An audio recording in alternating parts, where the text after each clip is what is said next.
A margem em que o esforço do candidato gera vitória eleitoral é muito estreita na América Latina.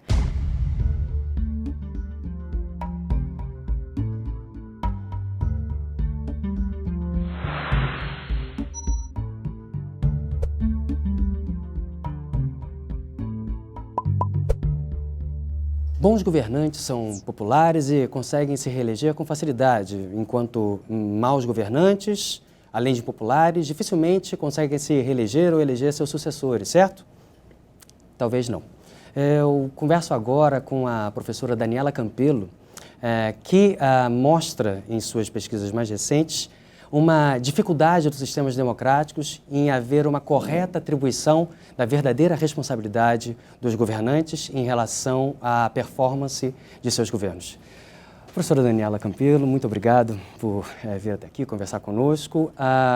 Recentemente você utilizou uma expressão que me chamou bastante a atenção. Um dos mais conhecidos termos da política eleitoral mundial, feita por um assessor do então candidato Bill Clinton à presidência dos Estados Unidos, é economia estúpido. Mas você utilizou uma expressão que eu achei bastante interessante. Para países com determinadas características, talvez mais relevante seria a expressão economia internacional estúpido. Pois então, esse foi, na verdade, o primeiro título do nosso trabalho, a ideia era usar esse termo, e depois o estúpido para um trabalho acadêmico não fica tão simpático, mudamos de ideia. Mas a ideia, na verdade, nossa, a gente começou o trabalho se referindo a uma teoria antiga, conhecida da ciência política, que é a teoria do voto econômico. E essa teoria é uma teoria, de certa forma, otimista, de uma visão da política, em que mesmo que as pessoas não conheçam o sistema político, não tenham preferências por políticas, não tenham um sistema político que não tenha partidos muito coerentes ou ideológicos, ainda assim seria possível fazer com que os governantes fossem os melhores agentes dos seus governados. E isso aconteceria pelo seguinte: as pessoas não têm tanta informação assim sobre o que está acontecendo na política, mas elas percebem se a sua vida melhorou ou não melhorou durante o período de um mandato. E pelo fato de julgarem seus governantes baseados nessa melhora ou piora de vida, elas criariam incentivos, então, para que os governantes tivessem uma preocupação em maximizar o bem-estar do seu eleitorado. Então, é uma teoria, de certa forma, otimista, no sentido de que é preciso pouco para que a democracia funcione, na verdade. O problema dessa teoria é que assume-se que os eleitores conseguem atribuir responsabilidade corretamente pela economia aos seus governantes, e que não é o caso em uma série de países. Aparentemente, acredita-se que em países onde se acha mais informação sobre seus vizinhos, ou que as pessoas tenham mais acesso à mídia, tenham mais acesso à informação sobre governos, isso possa ocorrer. No caso da América Latina, o que o nosso trabalho mostra é que não ocorre. Então, o eleitor responde à economia, mas ele responde a fatores, às vezes, externos, que não estão sob o controle dos presidentes e, no entanto, são grande parte responsáveis pelos presidentes serem premiados ou punidos pelo eleitorado. Acho que você, em grande medida, se debruça sobre dois componentes para avaliar essa influência da economia internacional na política interna, na possibilidade de avaliação correta da responsabilidade das decisões dos governantes internamente. Esses dois fatores são a dependência que um determinado país tem de capital externo e o fato desse país ser um exportador de commodities. Por que estes dois fatores são tão relevantes para um conjunto de países que foi aquele... Na verdade, é importante dizer, esses dois fatores são relevantes para um determinado conjunto de países, e no caso da América Latina, a América Latina é um bom lugar para se estudar isso. Primeiramente, porque existe toda uma literatura da economia que mostra como esses fatores são relevantes para os países latino-americanos. No caso de preço de commodities, isso é relativamente direta a relação. Somos países exportadores de commodities, mesmo o Brasil, que não se vê dessa forma, é um país que depende muito da exportação de commodities. E no caso das taxas de juros americanas, elas têm uma influência muito forte sobre como o capital se move no mundo. Então, em geral, quando as taxas estão baixas, o risco é baixo internacionalmente, o capital tende a ir para países emergentes, capital financeiro. Quando os juros sobem... Devido aos retornos. Exatamente. Tem pouco risco no mundo de investimento, existe um excesso de liquidez e esse capital vai, então, investir para mercados de fronteira. Quando o risco sobe e as taxas de juros voltam a subir, o que acontece é que o capital volta para os países da OCDE, na maior parte das vezes. Então, na verdade, esses dois mecanismos são muito importantes para explicar a economia na América Latina. Por um lado, isso é muito interessante porque a gente consegue testar se fatores da economia externa afetam a economia doméstica e o eleitor não sabe, eles deveriam afetar, então, o resultado eleitoral. Então, isso é uma parte interessante da América Latina. A outra questão é que a América Latina, os países da América Latina têm dois modos diferentes de inserção na economia mundial. Então, a gente tem os países da América do Sul, que são exportadores de commodity e têm baixa taxa de poupança, dependem do capital financeiro externo. E a gente tem outro grupo de países que, grosso modo, seria o México e a América Central, que tem uma dinâmica muito diferente. No caso, nem o México nem a América Central são países essencialmente exportadores de commodities.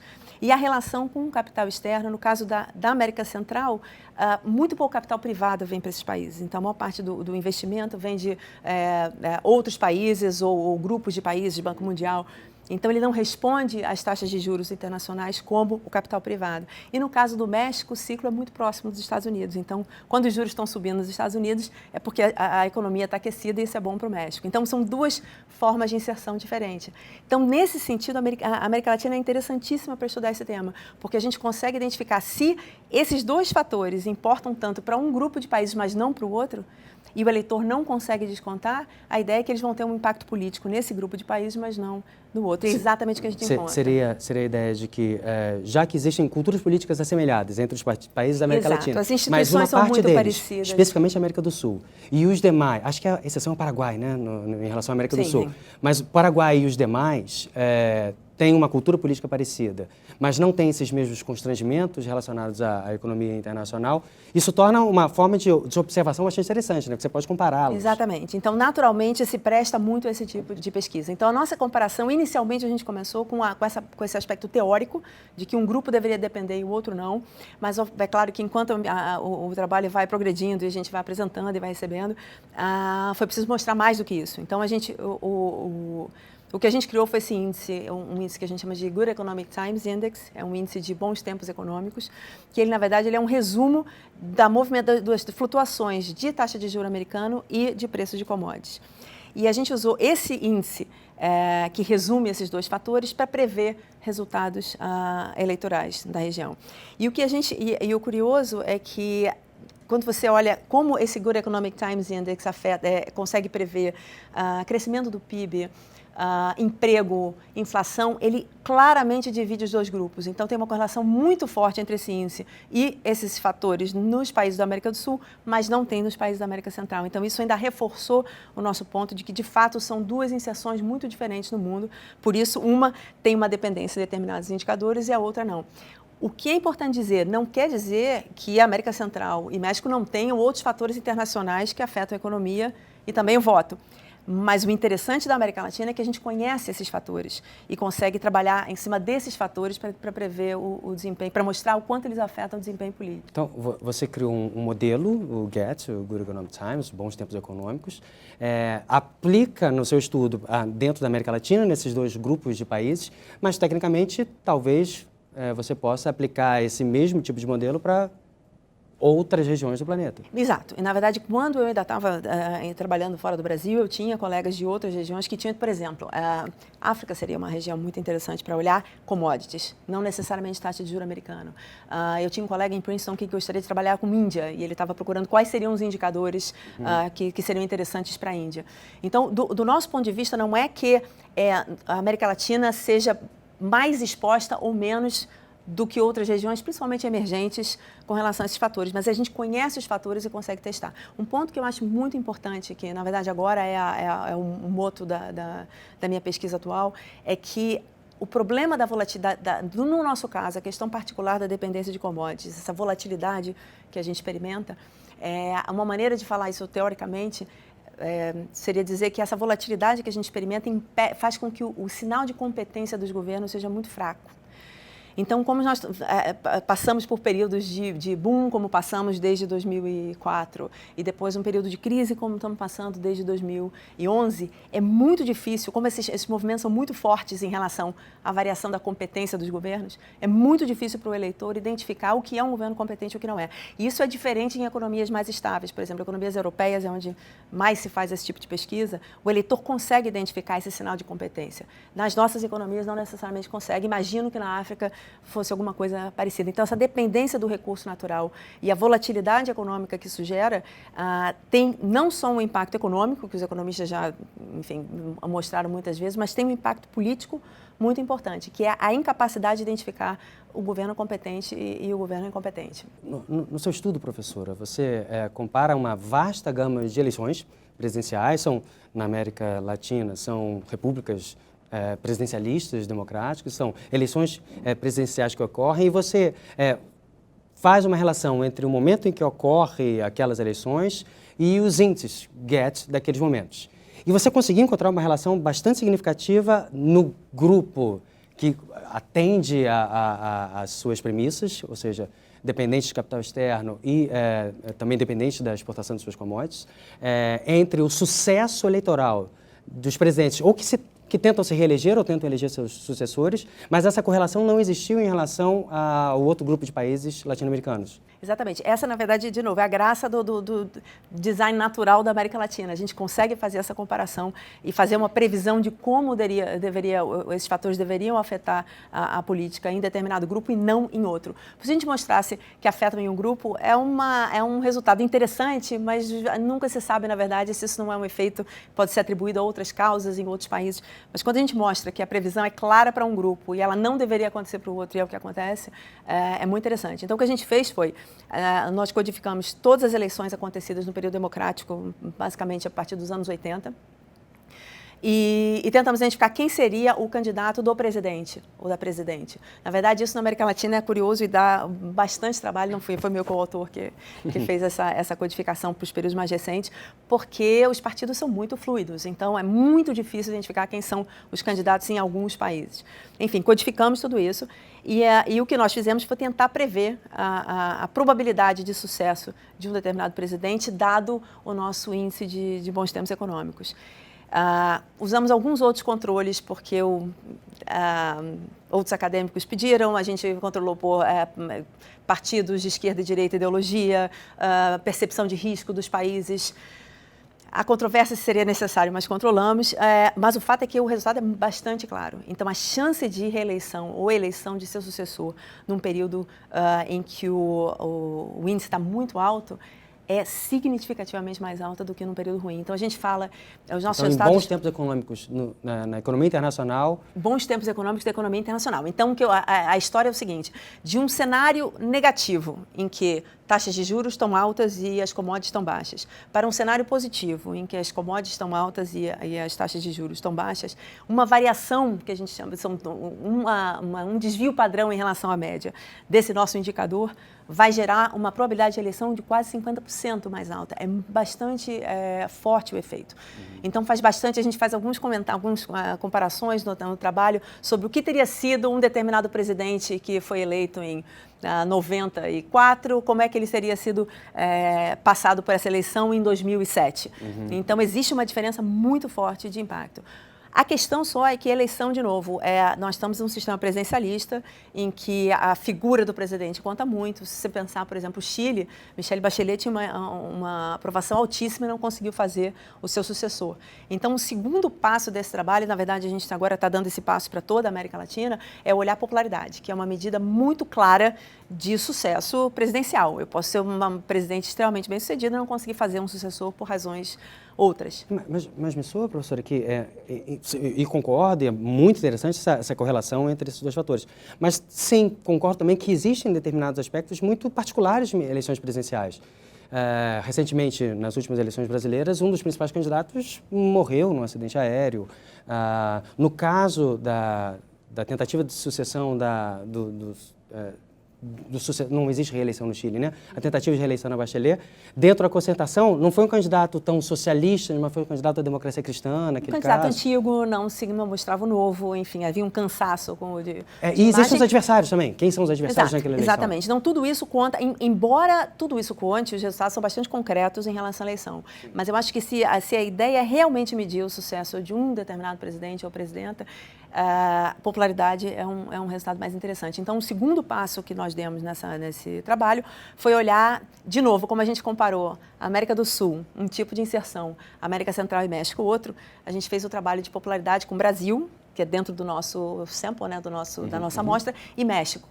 E a ideia, de novo, era que se os eleitores descontam de alguma maneira a sorte ou o azar dos presidentes, a gente não deveria ver um impacto do índice em popularidade. E eis que não teria um impacto no Brasil, teria no México. Eis que, de fato, o impacto em popularidade é bastante forte no Brasil, a gente consegue prever. A gente usou uma amostra de eleições, foi desde Collor, desde a volta da democracia até a primeira eleição da Dilma, popularidade mensal dos presidentes no Brasil, e ainda assim a gente consegue prever com o índice de bons tempos econômicos cerca de 65% da variação da popularidade. Então, o modelo que a gente usou com variáveis domésticas somente ganha muito, muito pouco em capacidade de explicação. Então, grande parte da popularidade dos presidentes, do presidente no caso do Brasil, e a minha intuição é que isso se estende ao resto da América do Sul, é ligado a fatores que o presidente não controla. Isso é extremamente relevante.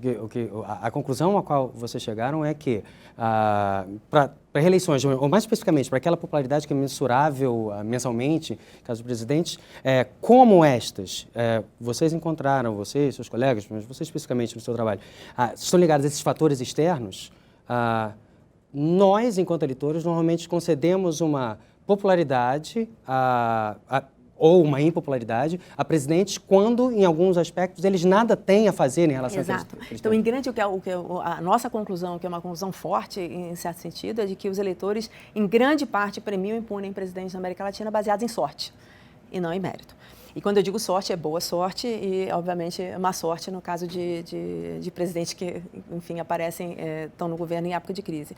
Agora, um ponto interessante que a gente está explorando agora é que isso tem consequências. A teoria do voto econômico sugere que as democracias funcionam bem, mesmo que as pessoas não saibam muita coisa, se elas votarem, como a gente diz, com o bolso, porque isso vai criar um incentivo para que quem está no governo se preocupe em maximizar o bem-estar da população. Então, a ideia é de que o sucesso está vinculado à competência e ao esforço. No caso da América Latina, em que o sucesso está bastante associado à sorte, boa sorte e má sorte, isso quebra essa ligação entre competência e resultado. Então, por exemplo, uma intuição. A gente está trabalhando isso agora experimentalmente em laboratório, que é uma das maneiras que hoje em dia se faz, que a gente tenta inferir relações causais, né? Você imagina um presidente latino-americano que tem duas alternativas. Uma é maximizar o bem-estar do seu eleitorado, como se espera, e a outra é qualquer outra atividade. Pode ser, podemos falar de corrupção, de esse excesso de gastos, ineficiência, uma série de outras, ou construir uma base eleitoral, ou enriquecer seu partido, o que seja. Se existem essas duas alternativas, e você imagina que o presidente sabe que a eleição está ganha, porque estamos em bons tempos econômicos, todos nós sabemos o que são bons tempos. Quem está no governo sabe que está no bom tempo econômico e o eleitorado atribui todos esses resultados à figura do presidente. O incentivo para se desviar energia, dinheiro, tempo daquilo que o presidente de fato devia estar fazendo para outras atividades que a gente chama de rent-seeking activities é muito forte. Então, quando se sabe que a eleição está ganha, o incentivo de desvio é muito forte. Quando se sabe que a eleição está perdida, também o incentivo de desvio é muito forte. Porque se eu sei que a economia vai muito mal, o eleitor me pune por isso, eu posso melhorar um pouco marginalmente a economia, mas não vou ser reeleito de qualquer forma, meu incentivo para desviar é muito grande também. Então, a margem em que o esforço do candidato gera vitória eleitoral é muito estreita na América Latina. Então, essa é a faixa onde os bons incentivos acontecem, e é muito estreita. Isso é gravíssimo para a própria ideia democrática, né? Considerar que determinados governantes serão populares ou não, reelegerão seus sucessores ou não, devido ao fato de serem afortunados ou azarados, implica num novo tipo de relação política dentro dos Estados. Absolutamente. E a questão é interessante porque o que a gente viu nesse último período de boom econômico é que não só os presidentes são eleitos ou elegem seus sucessores, como eventualmente conseguiram garantir reeleições indefinidas ou reeleições múltiplas. Então, o que a gente vê, existe um reforço, é quase uma carta branca que o eleitor dá nesse momento de excesso de boom econômico para o presidente que de fato não está associada à competência desse presidente. Na sua pesquisa, encaixaram os períodos na década de 1990, quando o Brasil e a Argentina fizeram as movimentações, as mudanças nas legislações que permitiram a reeleição dos presidentes. Exatamente. E nos demais países da América do Sul, que aconteceu na década seguinte, foram em momentos de get out. Exatamente. Agora, o que eu acho um ponto interessante, na verdade, que a gente não está ainda está em processo de investigação, é que o get out pode significar duas coisas. São dois fatores. Então, o get out, o índice muito alto da década passada, teve um efeito de taxa de juros, sem dúvida alguma, mas foi um efeito muito forte dos preços commodities. E isso gera, para o caso de governos, isso aí já tem uma relação com o meu trabalho anterior. No caso de governos em países em que realmente dependem totalmente de commodities, no caso dos países de petróleo, por exemplo, Venezuela, Equador, isso gera uma margem para o governo fazer quase qualquer coisa. Então, não existe uma disciplina do mercado em relação ao governo e não existe uma disciplina do eleitor em relação ao governo, e é simplesmente o dinheiro na mão para se gastar como se pode. No caso do começo dos anos 90, o nosso boom teve muito mais a ver com a queda de taxas de juros internacionais do que com o comércio. E aí, neste caso, existe, do ponto de vista do eleitor não tem, mas do ponto de vista do mercado existe uma disciplina que é possível se imprimir pelo fato de que as taxas de juros estão baixas, o investimento vem para os países, mas é preciso que os países estejam adotando certo tipo de medida. Então, um pouco mais de oversight no caso de um boom que é orientado por investimento externo, mais do que pelos preços de commodities. Então, tem alguma diferença nessa natureza dos booms que a gente ainda está investigando. Do ponto de vista do eleitor, não existe nenhuma. É simplesmente perceber que a economia está bem. Sim. E a atribuição completa à figura do presidente da economia boa e ruim. Vamos falar sobre um exemplo prático. No depoimento que a então presidente afastada, Dilma Rousseff, deu ao Senado, eu me lembro que N vezes ela mostrou, ao ser inquirida pelos senadores, gráficos, inclusive, em que falava que a perda da vitalidade econômica brasileira se explicava por causa do decréscimo das commodities no mercado internacional. Ela mostrou de alguns diferentes commodities e mostrou várias vezes. Essas condições não mudaram. Poderemos, então, considerar que a mesma queda ou parte da queda da popularidade da presidente Dilma e a pouca popularidade do presidente Temer, podemos interpretar como sendo dois presidentes azarados? Não tenho dúvida alguma. E eu acho curioso, na verdade, porque a gente, hoje em dia, tem trabalhado muito na fronteira da psicologia política. Existe muito trabalho muito interessante sobre vieses. E o viés está presente na maneira como você imagina existe essa percepção, a dúvida, por exemplo, é se as pessoas racionalmente percebem que a economia está melhor e por isso votam no governo, ou se é simplesmente uma sensação de bem-estar. Então, há muitos trabalhos na literatura americana, por exemplo, que mostram que um bem-estar causado por coisas que não têm nada a ver com o governo gera apoio ao governo. Então, a gente tem casos de vitória de times, situações completamente irracionais que geram bem-estar e as pessoas ficam satisfeitas. As primeiras vezes que eu apresentei esse trabalho eu apresentei no Senado, uma vez por causa do PSB, chamou para uma apresentação, e eu já tinha apresentado anteriormente, conversado com pessoas do Partido dos Trabalhadores. Isso antes ou depois do Muito do antes. No começo, na verdade, quando eu apresentei no Senado, eles ainda estavam considerando o Eduardo Campos como candidato, não tinha nem sido lançada a candidatura. E eu fui apresentar, e na época houve aquele desgosto generalizado de que, afinal, então, se era isso que eu estava dizendo, a Dilma provavelmente seria reeleita. E era essa visão. E o curioso é que, quando eu apresentava, principalmente no caso do PT, existia uma reação muito forte no sentido de que isso é muito simplista, né? Você acreditar que todo o processo que aconteceu durante 2 governos está atribuído a um cenário internacional muito favorável. E o meu ponto, claro, não é que é simplesmente isso, é só isso. Tem outras questões até que eu vou voltar depois, de que maneira o governo pode maximizar esse seu ganho do cenário internacional, mas o fato é que tinha um fator muito forte que era esse cenário positivo. Então, no sentido, para quem estava dentro do PT, isso era uma visão muito simplista do sucesso do Lula. Eis que, agora, com a crise, eu continuo em contato com pessoas do partido e existe uma percepção muito clara de que a crise da Dilma tem muito a ver com a reversão do cenário internacional. Por outro lado, quando eu morava em Princeton ainda, eu ia muito numa reunião dos Emerging Market Trading Association, da Emerging Markets Trading Association, que é uma associação de investidores em mercados emergentes. E os investidores, volta e meia, analisavam, comparavam países, e a visão deles era que o Lula tinha sido extremamente sortudo e a Dilma era uma incompetente.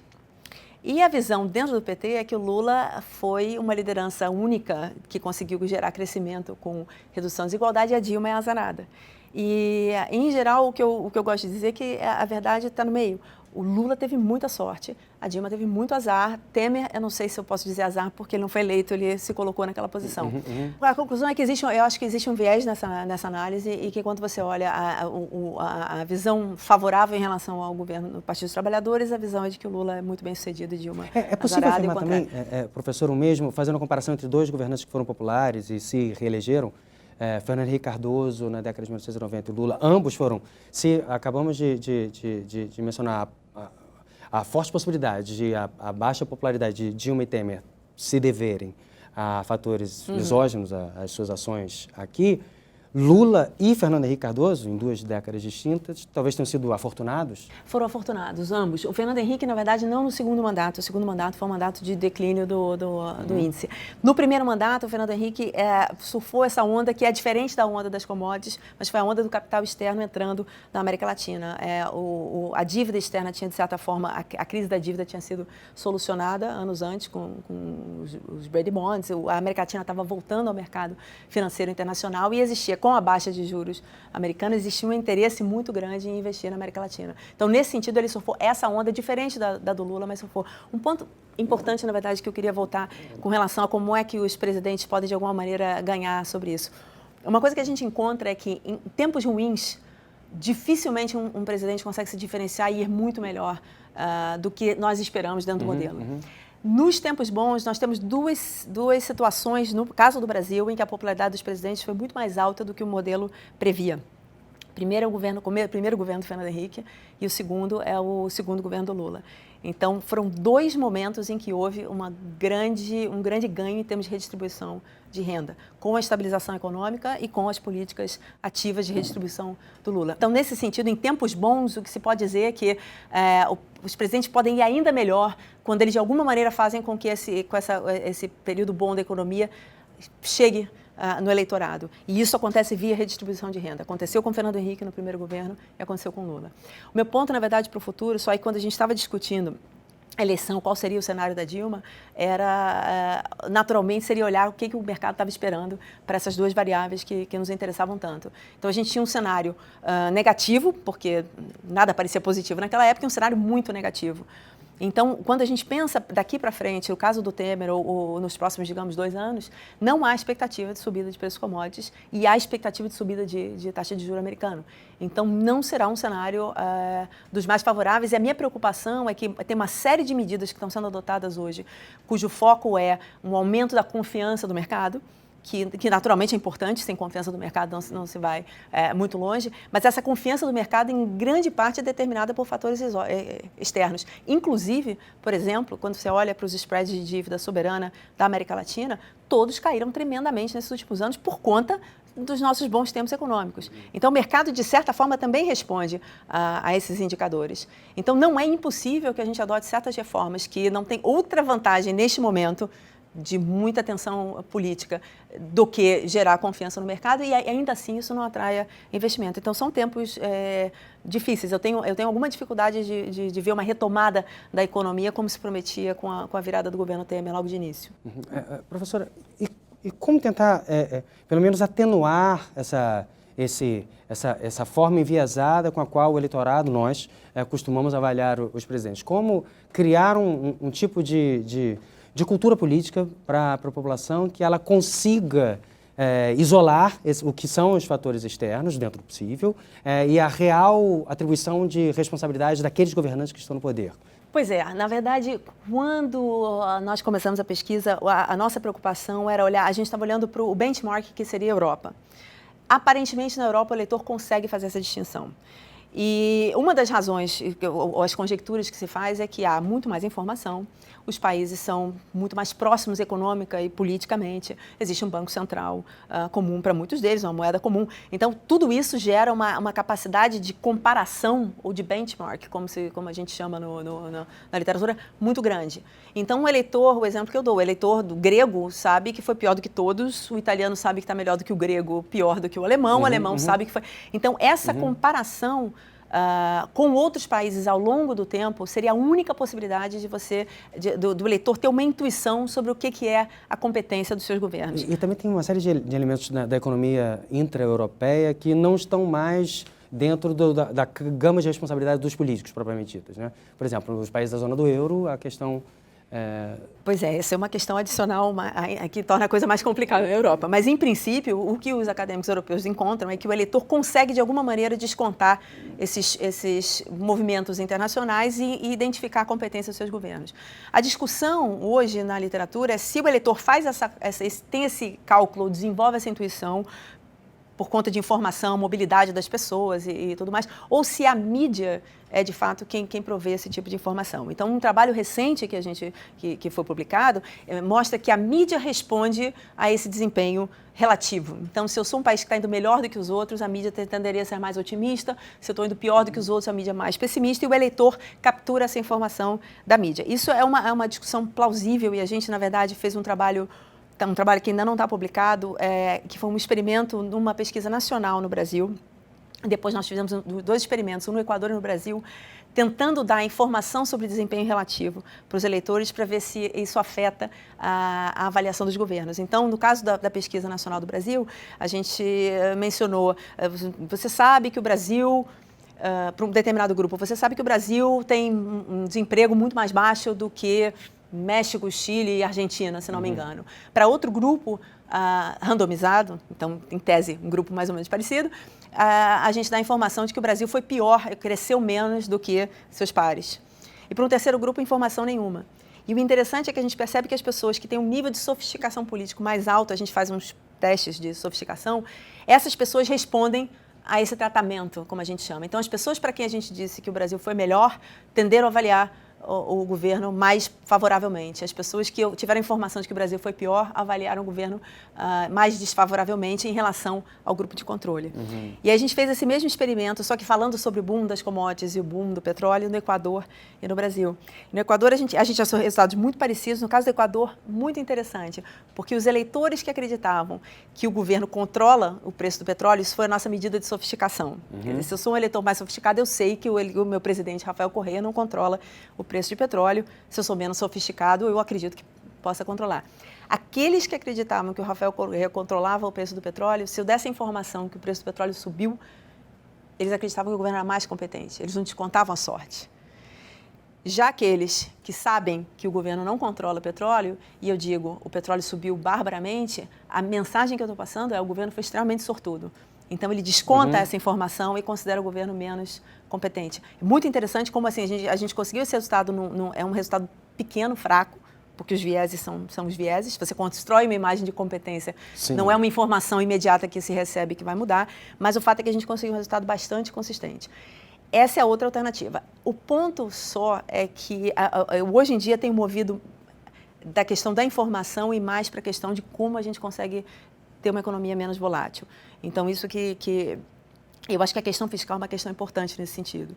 Então, o Chile, diferente de todos os outros países da América Latina, tem uma regra fiscal que considera o fato de que a economia é dependente numa determinada commodity, no caso, acho que do Chile é cobre, molibdênio, e, de alguma maneira, trata o orçamento como se o orçamento tivesse como se as receitas do governo fossem baseadas num crescimento natural da economia e mais nesses ciclos. Então, no caso, quando você tem uma regra desse tipo, o que acontece é que em períodos de boom econômico, em que o preço do cobre sobe tremendamente, existe uma regra que força o governo a economizar nesses períodos. E essa mesma regra é a que permite ao governo gastar num período de crise. Então, se você olha a resposta, o período pré-2008 e pós na América Latina, todos os países, de certa forma, trataram da mesma maneira a crise. Todos baixaram, de alguma forma, a taxa de juros, todos gastaram mais. Mas esse ciclo no Chile é dramático, porque o Chile economizou muito antes da crise e gastou muito depois. Então, o que isso faz é com que a economia seja menos volátil, mais estável. E aí, se a economia é estável, um governo vem e a sua vida melhora muito, ou um outro governo vem e a sua vida piora muito, o sinal da competência fica muito claro. Sim. Porque já não é mais uma questão de política externa. Existe um colchão que, de certa forma, protege a economia doméstica desses fluxos internacionais. Então, eu acho que isso é um tema muito interessante para pensar como é que a política fiscal ou as regras fiscais poderiam, de alguma maneira, não só, enfim, com efeitos positivos na economia, mas, de alguma maneira, permitir ao eleitor brasileiro ou latino-americano a identificar essa competência do governo que hoje em dia está mascarada em fatores externos que o governo não controla. Então, as possíveis soluções seriam informação, política relevante, uma política fiscal que torne as relações menos voláteis dentro do Estado. A ideia era diminuir a volatilidade e também informação, sem dúvida alguma. E a questão da atribuição de responsabilidade é interessante, porque aqui no Brasil, eu tenho uma aluna que começou a fazer pesquisa sobre isso, a gente tem muito pouca informação econômica sobre outros países. Muito pouca. Muito pouca. Sobre a América Latina, a gente não tem nenhuma. Então, em termos de comparação, para usar outros países da América Latina como uma comparação, para saber se a gente está melhor, se a gente foi pior. Nos últimos, não sei, 2 décadas, a gente teve um crescimento menor do que o resto da América Latina e as pessoas não têm a menor ideia disso. Então, talvez mais informação sobre a América Latina, eu não tenho dúvida, que faria muita diferença. Quando eu fui apresentar esse trabalho no Senado, o Manteiga ia no dia seguinte passar pela sabatina e falar. E aí me perguntaram o que seriam perguntas que eu gostaria de fazer se eu estivesse ali e tal. E a minha pergunta que eu tinha era sobre exatamente o desempenho relativo do Brasil comparado à América Latina, porque o Manteiga foi comentar no período da nossa marolinha como o Brasil estava bem em relação aos Estados Unidos, como estava bem em relação à Europa, e esse foi o foco do governo, de alguma maneira, dizer, olha, o mundo está dissolvendo, mas nós estamos melhores. No entanto, a gente estava bem pior do que o resto da América Latina. A questão é com quem a gente compara. E a gente não se compara muito com a América Latina. E, por outro lado, sempre tem uma reação de o Brasil é diferente, o Brasil é mais complexo, e é uma economia mais complexa, então a gente não deveria estar se comparando com o Chile, devia estar se comparando com o México, mas o México não passa os mesmos ciclos. Sim. Então, assim, essa é uma pergunta difícil, né, com quem se comparar. Mas é importante, sem a comparação, não tem a menor possibilidade de extrair esse sinal de competência do governo. Professora Daniela Campelo, muito obrigado por ter passado esse tempo aqui com a gente. Muito obrigado. Obrigada a você.